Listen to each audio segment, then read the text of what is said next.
All right, thank you everybody for those remarks. And now we are going to the first of what will ultimately be several panel discussions throughout the course of our day. And to start off our first one here, One Vision, Shared Future, Rebuilding Ukraine Together.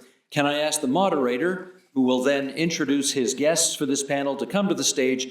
Please welcome the Deputy Chair, Capital Markets, CIBC, Canada's representative to the Business Advisory Council under the Ukraine Donor Platform, Roman Dubček. Great. Thank you, Steve. It's a pleasure to be here this morning. We'll try to make this an engaging conversation about what is going on in Ukraine. Obviously, the whole day is about Ukraine, and this 45 minutes that we've been allocated, we'll try to make it efficient, but we could go on for the entire day about what is going on in Ukraine. I've had the privilege of being on the Business Advisory Council to the Ukraine Donor Platform for 18 months now. Ukrainian Canadian, and my bubble is your bubble, and it's this. And I have a couple takeaways. One is just the remarkable depth of understanding that other private sector business people like myself that aren't of Ukrainian background have of Ukraine and what's going on, the dedication that they pose to that. The other is that, and this is a clear-eyed view, how integrated and how advanced and how energetic the G7 countries +5, the Nordics, and some Asian countries are in the development of Ukraine. Shockingly so, from a Canadian perspective, we have a very strong diaspora here. We feel as though we've got a leg up in terms of doing business in Ukraine. Not the case. So a very clear-eyed perspective and a call to arms here, so to speak, about moving forward for Canadian businesses to do business in Ukraine. And we'll flesh some of that out with our panelists. And I'm once again privileged to be able to moderate a panel this morning with, and I'll ask my panelists to come up, Minister Darina Marchak, Deputy Minister of Economy, Environment, and Agriculture of Ukraine. Let that sink in. The breadth of her portfolio.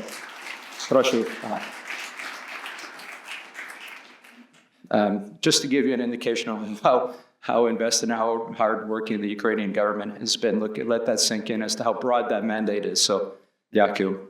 Roman Kachur, Senior Public Sector Specialist, Governance Global Practice at the World Bank.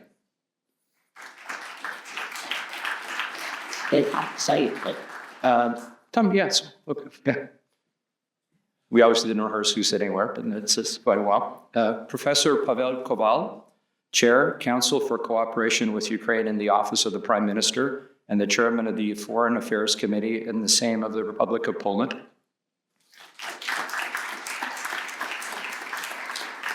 And I will offer that Poland is the host of this coming year's Ukraine Recovery Conference in Warsaw, so looking forward to that. On screen, our friend David Lacicilia, Italy's special envoy for the reconstruction of Ukraine, and Italy's former ambassador to Kiev. David is also was one of the coordinators of the URC 2025, which was held in Rome in July. And I'm hoping that the technology gods will have David on the screen anytime shortly. And last but not least, Franck Desrosiers, Assistant Deputy Minister, Natural Resources Canada. In addition to his regular duties at NRCan, Frank serves as the co-chair of the G7 Plus Energy Coordination Group during Canada's G7 presidency this year, which is not to be understated as to the amount of work that Frank and his team have had to undergo. So I'm now going to grab a seat to the right of the minister. Oh, David? Buongiorno. Can you hear us? Yes? Okay, perfect. Okay. Good morning. Grazie. Go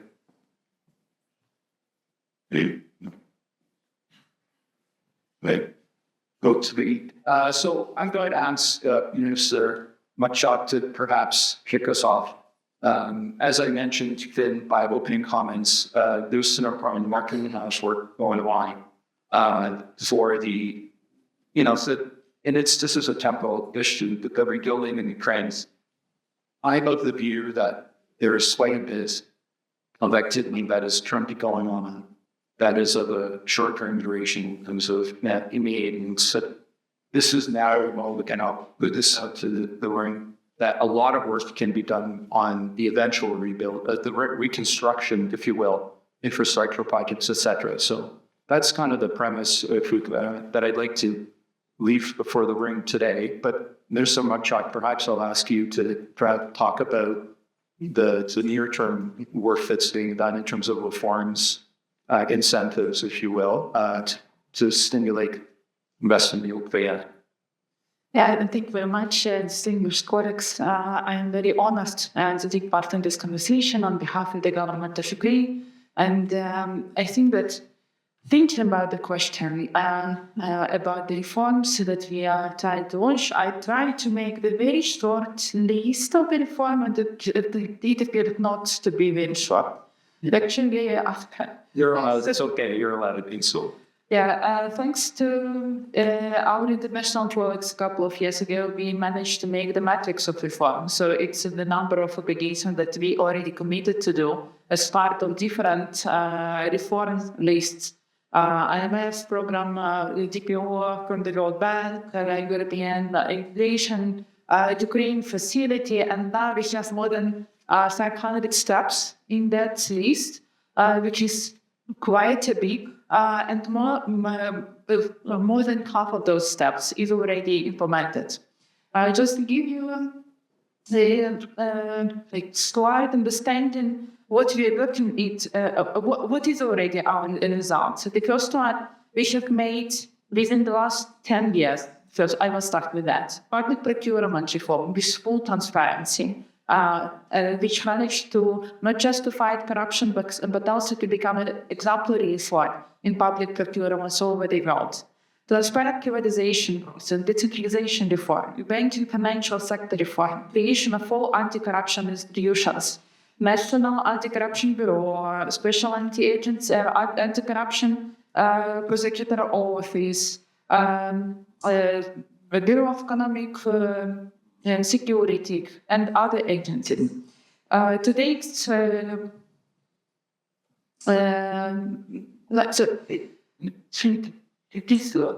when speaking about the level of transparency, for example, in the privatization of procurement, sometimes even our international partners and businesses say that they are not ready for that level of transparency. For example, when we are speaking about the privatization process in Ukraine, which I'm responsible for, we have the transparent auction procedure where we need to fill all the information about your beneficiaries, about the source of money, all the information about your bid, and that level of transparency is already rather big. Another major bunch of reforms that we are implementing is all about the state ownership. Last year, we introduced the state ownership policy as well, in principle. Now we are in a very intensive process of reforming corporate governance for Ukrainian companies. But in principle, we believe that getting rid of most of those companies is the best possible reform. That is why privatization is one of the major priorities for the government right now. And here, one of the topics which I'm trying to discuss with the businesses is also getting attention to Ukrainian privatization process. Another major part of the reform process is in legal sector and court system reform. And I think that today it's one of the major focuses for our international partners as well. But so you have to understand that, for example, only within this part of the public policy, within the recent years, we introduced the full anti-corruption courts infrastructure. For example, now we have the High Anti-Corruption Court of Justice that was selected recently. And only within this current year, first, we are making the full the procedure of getting more than 400 new judges on the board. And simultaneously, we are making the comprehensive qualification check of all existing judges in our country. Well, as one of the parts of our reform matrix, Ukraine facility, which is one of the major platforms for coordination intergovernmental and interparliamentary efforts for reforms. Only the Ukrainian plan has over 150 quarterly steps, divided 69 big reforms in 16 areas. For example, alignment of Ukrainian energy market with EU acquis, adopting all sorts of strategies, full comprehensive reform of labor market, and so on and so on. And we are doing all that right now during the times of war with a huge pressure for human capacity, for expertise sometimes, because it's a rather big pipeline, these ones. But we are doing that, and in principle, recently we have fulfilled our most of our requirements for the U3 for Ukrainian facility, and we've got the positive assessment by the European Commission.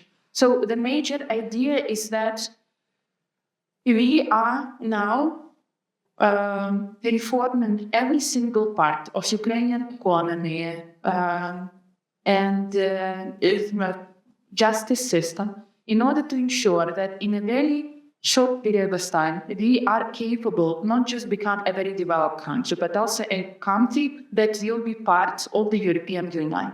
Our goal is to finalize the European acquis alignment by the end of 2027. It's extremely ambitious deadline. Only, for example, on the part of the Ministry of Economy, it means that within the next year we need to develop, introduce, and vote more than 30 different big reforms in the Parliament. But we are very committed for that road because we are doing that for us, and I'm very touched by Miss Canadian Ambassador Girls. We are doing that for us, not for somebody else. We are willing to live in a very democratic, sustainable, vibrant, and very developed society. Doctor, that's very, very well put, and congratulations on works of much to do, Dr. Roman. But World Bank very often held out to be, at the forefront of multinational cooperation and funding, the ongoing funding of Ukraine, but also plans for the reconstruction. Perhaps you can offer some views on the priorities that the World Bank is currently looking at and how the integration is taking place. Thank you, Roman.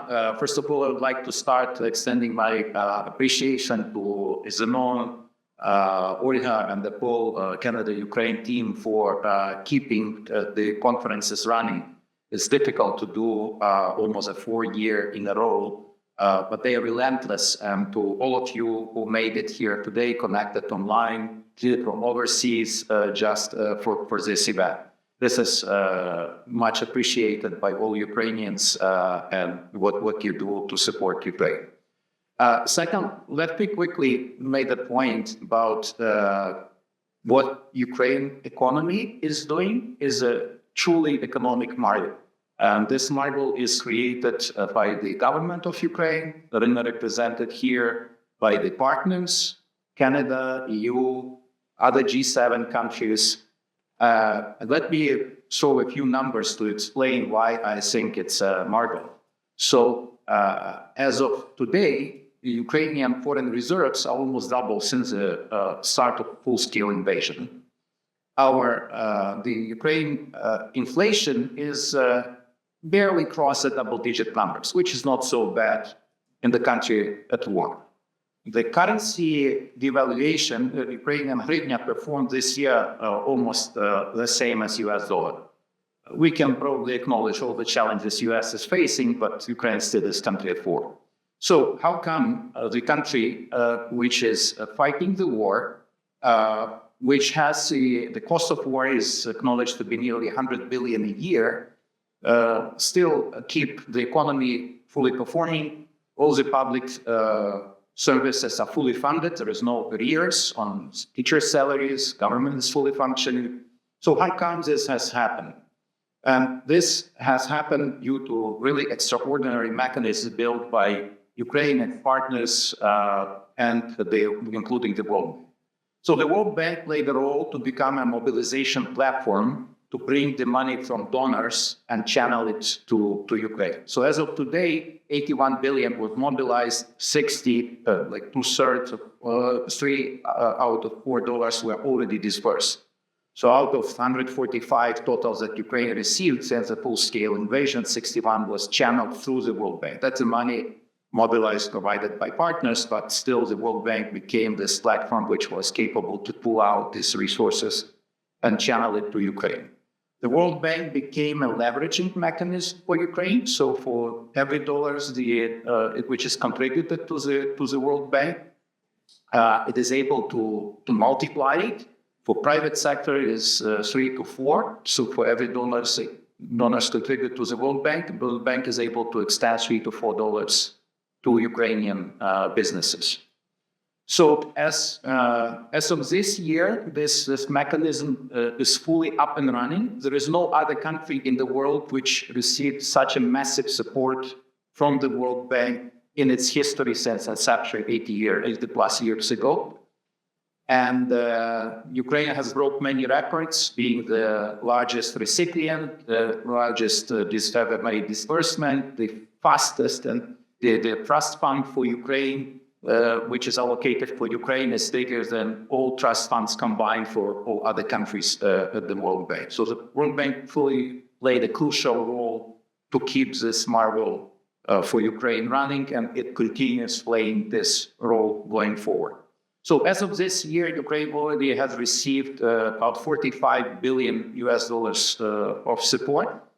And which is extremely pleasurable to acknowledge that 2/3 are from the ERO, or Extraordinary Revenue Acceleration Mechanism, which are basically the securitization of Russian assets. So 2/3 of the Ukrainian needs were paid through different channels by Russia.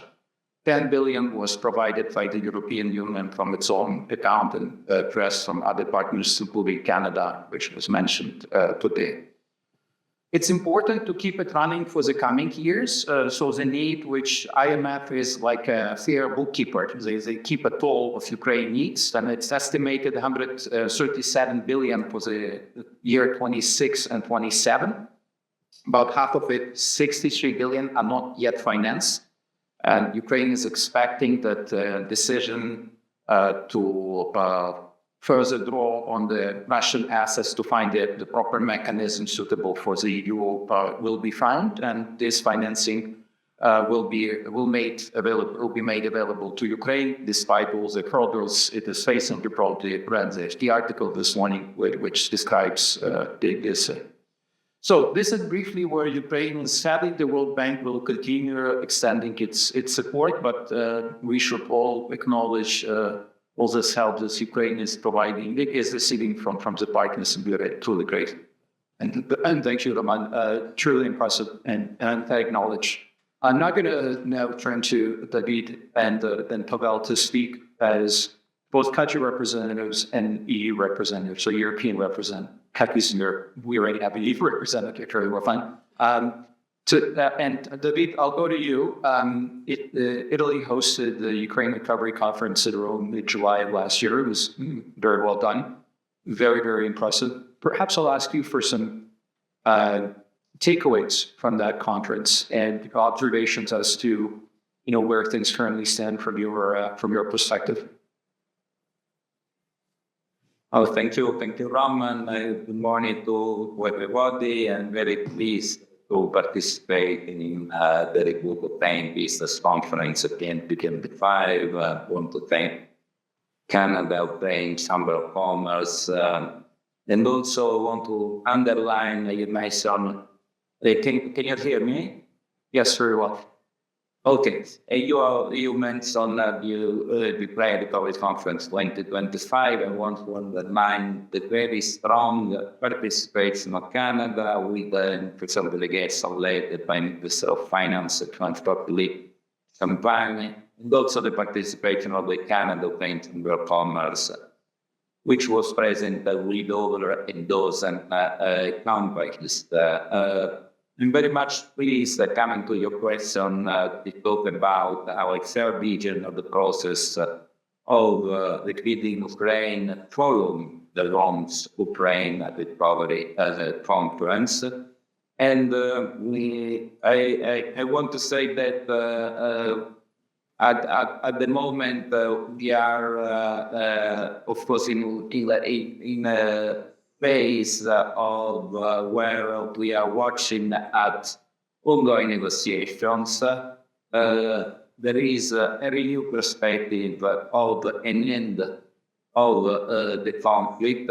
We, Italy, welcome these negotiations with the aim to reach a just, durable, sustainable peace solution. And I want also to say that our joint support of Ukraine's resilience and reconstruction is a key element of this process.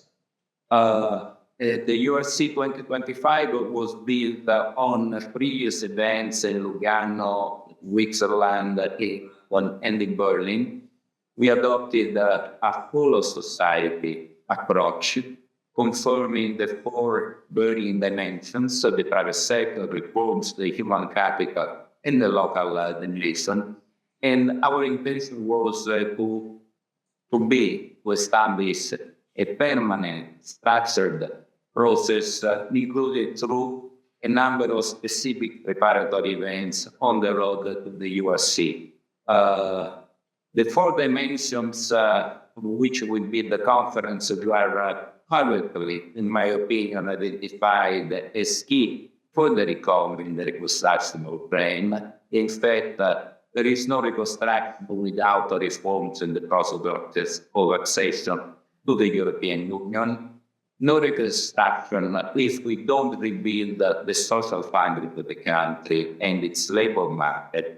No reconstruction without the participation and the strong ownership also from local communities. And no reconstruction at all without the participation of the private sector and foreign investments. So, coming to this point, with at least $524 billion necessary to rebuild Ukraine as calculated by the World Bank in 2025, or it is absolutely important to include the private sector in the reconstruction and to stimulate investments into Ukraine. And we found, and this is a very important takeaway from the conference, that this is a win-win situation because on the one side, the business understands the opportunities provided by the reconstruction of Ukraine, but it does so not only in terms of return on investments, but on the other side, in terms of the contribution to economic growth and innovation that the country, which is very rich in talent, in resources, in space, like Ukraine, can provide to all of us. So this is mutually beneficial. This is the message we got from the conference. The other important things, or two other important things are, first of all, we need to enable investments. The first element of this process is reform. Reform to build a better business environment, to which Vice Minister Marzak has made reference. We work together actually on the matrix of reforms that she mentioned. And the other element is to have appropriate financial instruments and war risk assurance in order to support the participation in business to reconstruction projects. Here we have a number of examples. One of these is the EU-led initiative to build a Ukraine investment framework, which is worth about 10 billion euros in blended funds, guarantees, equity, with a multiplier effect of 3-4 times. For example, in the latest applications, newly approved programs worth 722 million euros are supposed to generate more than 2 billion investments in infrastructures, energy, transport, constructions, and so forth. And the second example is what we did in Rome at the university with Italy's direct contribution to establish a European flagship fund. This was jointly created by our four governments of Italy, France, Germany, and Poland through our development banks, along with the European Union Commission and the European Investment Bank, in order to address the shortages in private capitals for Ukraine's reconstruction. This fund will be operational as soon as mid-2026.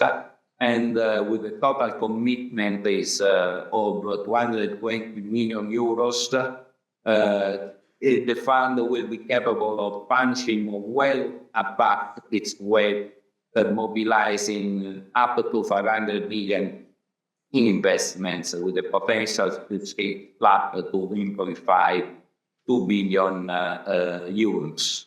So these are some results we had in the private sector in the conference. Another important element that which is a working track for the follow-up and also for the next conference is the introduction of the defense strategic industry in the conference, which appeared for the first time in Rome in July. And as a final remarks, I could leave you with one comment about the importance of the conference also in itself as a catalytic moment for work to be finalized, using the conference as a very important deadline for Ukraine, for donors, for the international community. This way, the Ukraine Recovery Conference has really assumed a strategic relevance for Ukrainian partners. And so I like to say to my friend Pavel Popal, we really look forward to the next. Thank you. Thank you, David. And a very elegant handoff to Pavel to discuss. And as Ukraine's closest neighbor, obviously very, very integrated economies, perhaps you can touch on with some of the initiatives that the Polish government / economy is currently involved in, and maybe the lead into URC 2026 as to what the thinking might be as to the fees. Thank you so much. Thank you, the leader. Thank the colleagues. We met with Ambassador Demirel a few months ago in the member of the meeting in Poland. And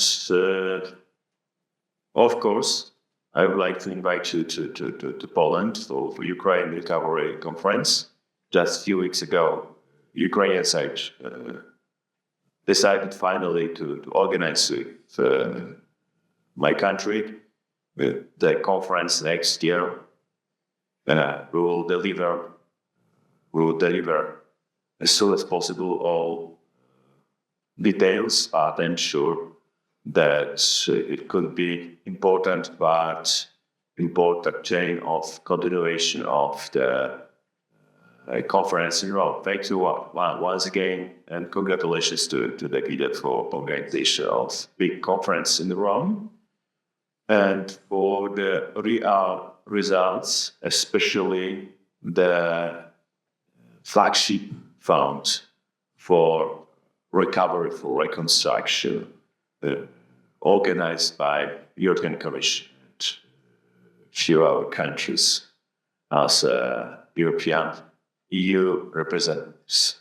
Few words about Polish approach, because our situation it's especially because their politics because that's our national plan for recovery of Ukraine based on the three pillars. First one, it's export. Second one, connectivity and transport. And of course, third, investment. Few words about export. In our case, export is about this last year was 13 billion euros. It was 1/3 of all EU exports to Ukraine. And normally, exports are usually followed by innovations and investment. And that's why we are very careful on that export element in process of recovery. Second element, connectivity and transportation. That's our idea, our intention, our aspiration to transform Poland's role from a war support hub into a reconstruction hub. That's a question of connectivity, but also a question of transport, and also a question of border crossings.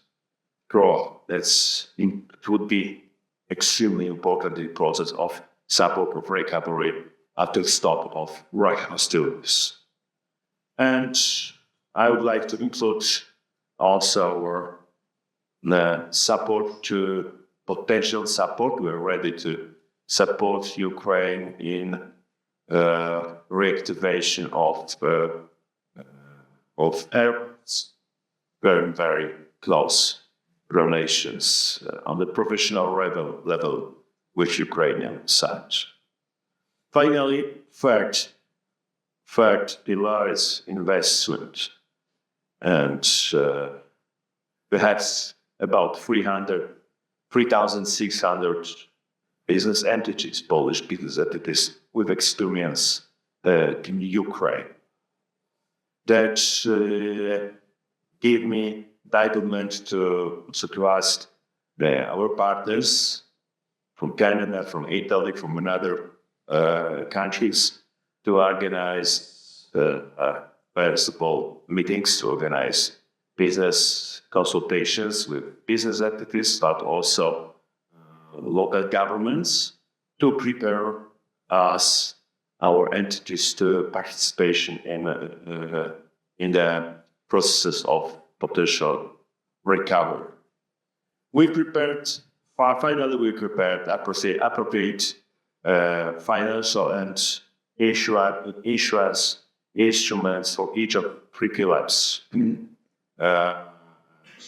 I would like to name only one really famous export credit insurance corporation, which is really involved in process of sharing risk, because it will speak about business, the crucial element to risk at the moment. And I guess could also after the war to be same situation. Ladies and gentlemen, from our point of view, the question of recovery is not a question of physical reconstruction or building. The minimum three parallel, three concurrent processes. First one, reconstruction, modernization, and enlargement. Thank you, Ambassador, for your kind words about enlargement. The open doors for Ukraine to the European Union and in future to NATO. It's vitally important for our security in Central Europe. In fact, ladies and gentlemen, we discuss not only economic issue recovery. We're considering the future of security in our part of Europe. That's the essence of our policy. the sense of Russian policy. It's politicians. They says our policy, it's one security for all of us in Central Europe and Western world as an element of that recovery in future. This exercise, finally, is a kind of exercise for imagination of future. Could we imagine post-war Europe and post-war West without Ukraine on the board of the European Union? Could we imagine the Ukraine after war out of Western strikers It's good that who have interest to keep Ukraine out? That's the question. And that's why we're concentrating on also on the social aspects of reconstruction. I would like to ask you, that's our obligation, that's our duty also to concentrate on the building of middle class after the war, support of middle class. It's our obligation, it's our responsibility, political responsibility, but it's also responsibility of business entities to understand social aspects of recovery. And I would like to ask you to be all careful on that element and to see that that's my obligation as a politician. I was the chair of Foreign Affairs Committee in our parliament. And I have a mandate, I think, to speak more politically, to see our process more broader. Thank you so much. Thank you, Tula. Very thoughtful. Frank, on the Canadian side, and you're real specific on the Canadian side, we'll have much more Canadian content, trust me, later in the day, but specifically on the energy side, and you've been very focused on that. Perhaps you could walk us through, the Canadian emphasis on energy and what we've been able to accomplish and or weren't over the last little while. Happy to do so, and a pleasure to speak in such a distinguished audience. Yes, you heard from the Poverty Secretary, from the ambassador, about the overall involvement of Canada, which, as you see, has been quite significant. But why energy? First, it's probably worth emphasizing what the drivers are. There are really two. The first one is energy is the main source of wealth for the aggressor. So hereby, the successive and coordinated sanctions that G7 countries have imposed and the seizing Russian assets, to name a few, have been some of our key measures to disrupt Russia's energy enterprise and firms and shipments and insurance and so forth to make sure that we're able to have a meaningful impact there. The second reason is that the same aggressor has targeted Ukrainian energy assets as a way to inflict impact on Ukrainian citizens, firms, and military operations. And this is, of course, something that has impacted most, even to this day, even overnight, where constant back have been a feature of Ukraine's life. So we felt that it was critical for us to respond to this immediately. So our response, I would summarize in three main elements. The first one is emergency assistance.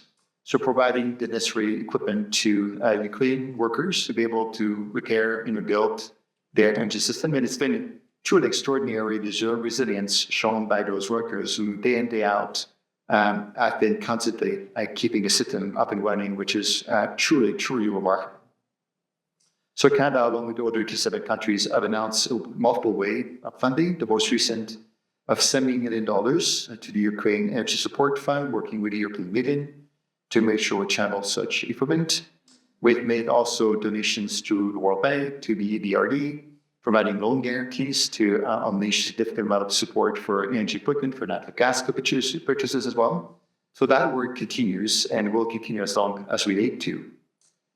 The second bucket is using our role as chair of the G7. So you heard earlier that the Prime Minister Carney and the government made a deliberate choice in this very disrupted geopolitical context to put a special emphasis on Ukraine, because we felt it was of importance to the world to make sure that we're able to keep the world's eyes on this yet to be resolved conflict.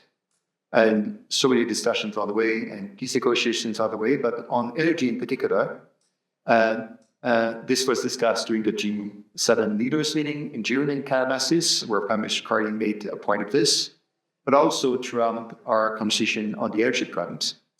In Toronto a month ago, in this hotel, in this volume, G7 energy and environment ministers met and coordinated, again, their response, and a number of commitments have been made as a result of those various discussions, including from Canada, where we signed a declaration of intent to collaborate with Ukraine, where we signed a $14 million project in the area of critical minerals, graphite, with the Ukrainian company, to again showcase Canada's enduring commitment to this area. As was mentioned, I've also had the privilege of co-chairing the G7 Energy Principles Group with the European Union throughout this very challenging year to coordinate our efforts to provide the necessary equipment to Ukraine.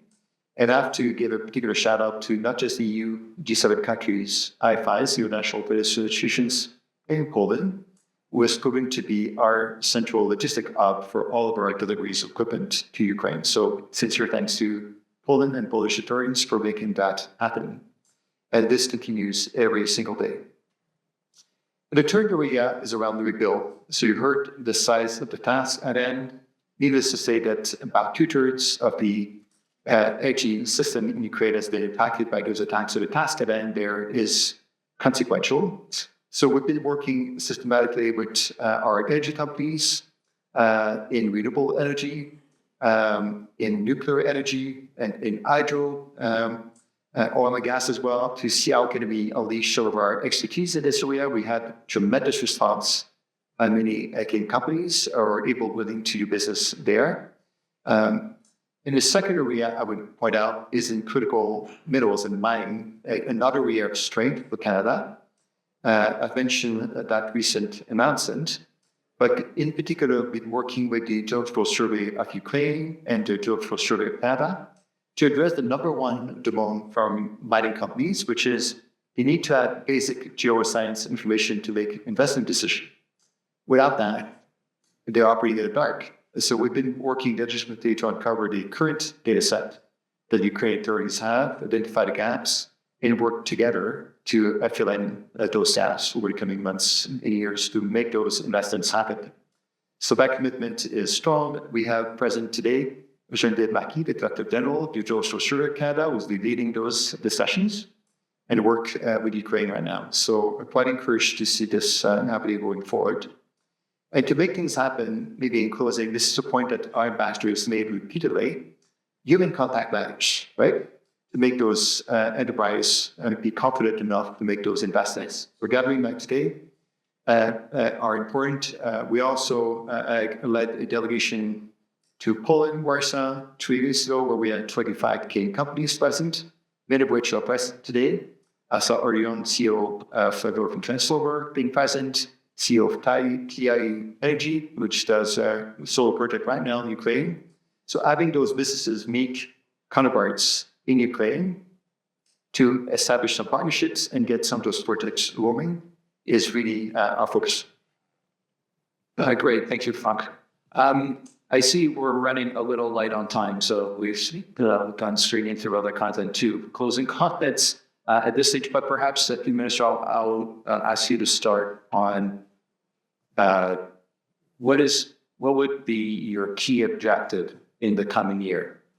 Obviously, you have many, but as a takeaway for this audience, and not just colloquially Canadians, North Americans, but probably more North Americans, what would be your key takeaway, one message for the audience? I'll ask others as well to picture this.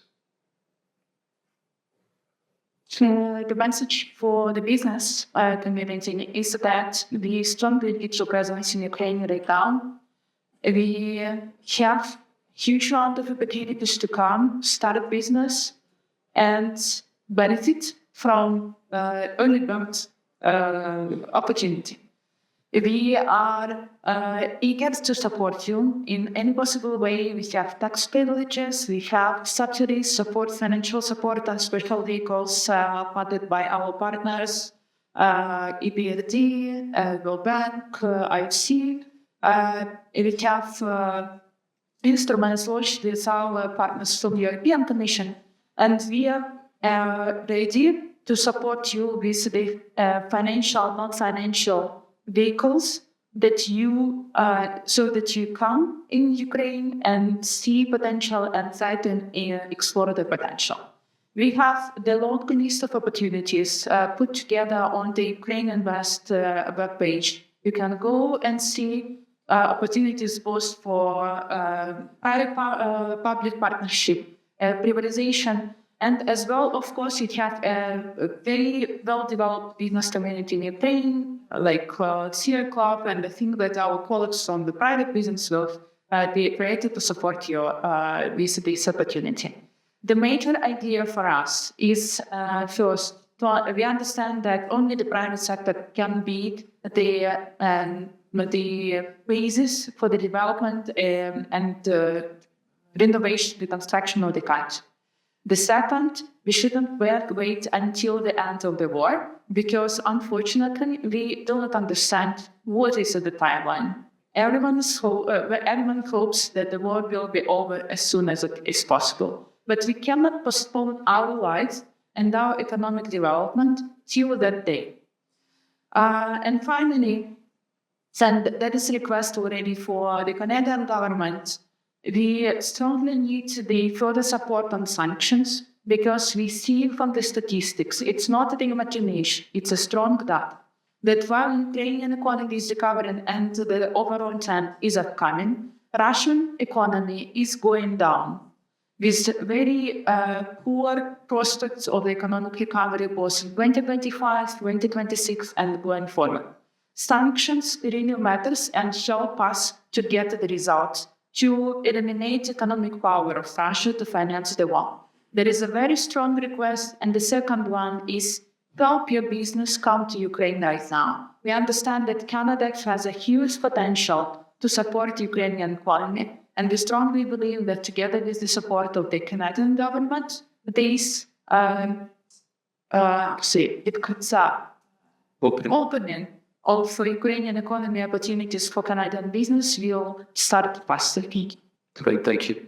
And Roman, maybe I'll ask you a bit more specific from where you sit as to what is the key obstacle you see to the private capital coming into Ukraine currently, and how can that be addressed? And just areas, this is like a lightning round, so to speak, question. But obviously, security is a thing, and tax on every business will remain high, but that's why partner has established all the mechanisms to de-risk and to provide concessional loans to businesses to support their access to Ukrainian market. I just want to briefly mention about the huge upside potential what Marina just mentioned about the Ukrainian economy and Ukraine future is in the European Union, better tax. I would just alluded to that. Ukraine authorities made it very clear. If you look on the EU accession process, at the time when Poland and Bulgaria were the lowest, basically with Romania and Bulgaria were the lowest income countries admitted to the EU, Ukraine still needs to triple its income per capita to become at the same level to be admitted to the EU. So how this can happen? This can happen through capital and through technology transfers. And while we often talk about the capital, we probably sometimes underestimate the importance of technology transfers. And that's where the Canadian businesses can play a role. The European business can play a role. Poland is a great success story, transforming itself and brings foreign capital and foreign technologies to increase the productivity. So to do that, Ukraine must continue the reforms. And IFC did some studies a while ago, and under the no reform scenario, the potential for private investments was estimated around 50 billion. while it's on the full reform scenario, it's almost 6 times higher. So if the reforms are continued, the reforms which I agreed with the partners, but I mentioned about the matrix of reform, anybody can go online and see list of this reform for the coming years. It's a very impressive list, and the Ukrainian government is delivering on that. It's online. If Ukraine continues, the upside potential a while ago was estimated 300 billion. By now, it's even higher. Thank you, Ram. Davide, maybe, as a three-country reps variation on this, rather than, obstacles, etc. Obviously, 3.5 years have come and gone. What is your country, or the approach of the countries, how has it evolved your thinking? And just a very snapshot, but clearly that, the experiences has evolved your thinking a little bit. I don't know, Davide, I point it to you. Sorry, I didn't get the question well. Can you? Insurance. So over the course of 3.5 years, obviously, we've all been working on an accumulatively larger basis on the issues of rebuilding Ukraine. How has the approach of Italy, specifically, I'll leave it at that for you. How has the thinking evolved in Italy as to the opportunities and how to approach the rebuilding of the Ukrainian economy, reconstruction? Okay, let me say first of all that we identify reconstruction and recovery of Ukraine as a way to support Ukraine in its present effort since the very beginning. The first events of reconstruction took place in Warsaw in May 2022, so only a few months after the large-scale invasion. Then in France, in Germany, Italy, we had a very big recovery conference, bilateral recovery conference with Ukraine in April 2023. So supporting Ukraine's recovery and reconstruction was something that it's part of our multidimensional support. We always thought of the reconstruction of Ukraine as linked to the process of Ukraine's integration. That's why reforms are extremely important. So that's why we take a move fast in the process of accession, and there we have a change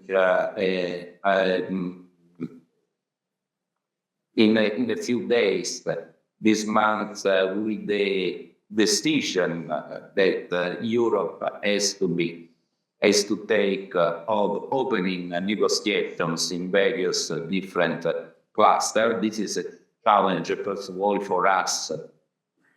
We need to live up to expectations and demonstrate our capacity to open negotiations. So on the other hand, also it is important that Ukraine will continue adopting robust measures in order to avoid setbacks such as the current anti-corruption scandal, which could risk damaging donors' support and investor confidence. We are, however, very glad to see that investigations could take place also at these very difficult times, and that in Ukraine there are already the brain system antivirus which could prevent this kind of situations. And the other important element in our approach to the reconstruction is like Pavel Escobar said, that this is not only about economic recovery. We don't have to rebuild only the hardware, but also the software. The reconstruction has to be also with regard to the social and spiritual recovery. We had a long experience of reconstructions after the First War, the Second World War. There is an Italian Prime Minister, the Gasperi, who was the author of Italian reconstruction, always made reference to the need to rebuild the spiritual and social fabric of the countries. And reconstruction is about healing social wounds. As a matter of fact, we need an Ukraine which is well integrated in the European Union, which is solid from the political and economic point of view, which could be able to withstand internal tensions that will follow the cessation of hostilities. We always discuss about hybrid threats, attempts to influence the political process in Europe. So that's why we need to work all together in order to have a strong Ukraine, and Ukraine can be strong if we do it all together. Thank you, David. Pavel, maybe get your perspectives on the same topic as well. Hey, I mean, it's a 3 point. 3 points as a summarizing from my side would be the first one to concentrate on this topic of the Russian hostilities. That's a basic. That's a basic step to recovery. Second one is the conditions of possible ceasefire. We concentrate to not legally recognize the forcible changing of borders. That's crucial, not only for Ukraine.